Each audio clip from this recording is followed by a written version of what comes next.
હું doctor Mansi Bhingradiya, health and nutrition coach, mental health specialist.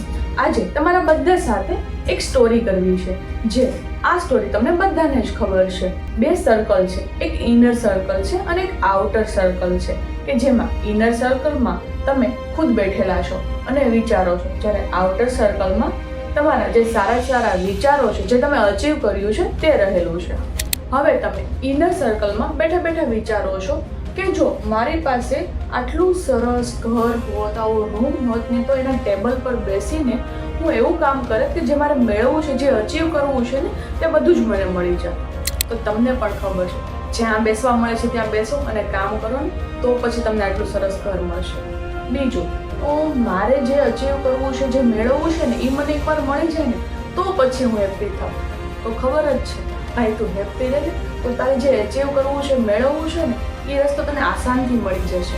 એકવાર મારા શરીરમાંથી બધી જ બીમારી નીકળી જાય ને, તો પછી હું જીમ, એક્સરસાઇઝ ને એવું કરીશ.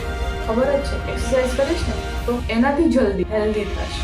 મારા મનમાં એક ફિયર ઓફ ફેલર છે ને, એ એકવાર નીકળી જાય ને, તો મારે જે પણ કરવું છે ને બધું કરી શકું. મારે સ્ટેજ ઉપર જઈને સ્પીચ આપવી છે તો હું એ પણ કરી શકું છું. ઇન્ટરવ્યૂમાં પણ પાસ થઈ શકું છું. એ કરવા માટે માઇન્ડમાંથી ફિયર તો કાઢવો પડે. તો આઉટરમાંથી ઇનરમાં આવવાનું ના વિચારો, પણ ઇનરમાંથી આઉટરમાં કેમ જવું ને એ વિચારો. બધી સ્ટોરી અને વાર્તાના એન્ડમાં કંઈક હેતુ, પર્પઝ હોય છે ને, તો મારી આ સ્ટોરીની એન્ડમાં એટલો જ પર્પઝ છે. નાની અને વળી લેટ શરૂઆત પણ મોટી અસર કરે છે. બસ ઓલવેઝ રસ્તા રહો અને સારા વિચાર કરો. સાથે સાથે સ્મોલ એક્શન લો, સ્મોલ સ્ટેપ લો. Stay happy and healthy.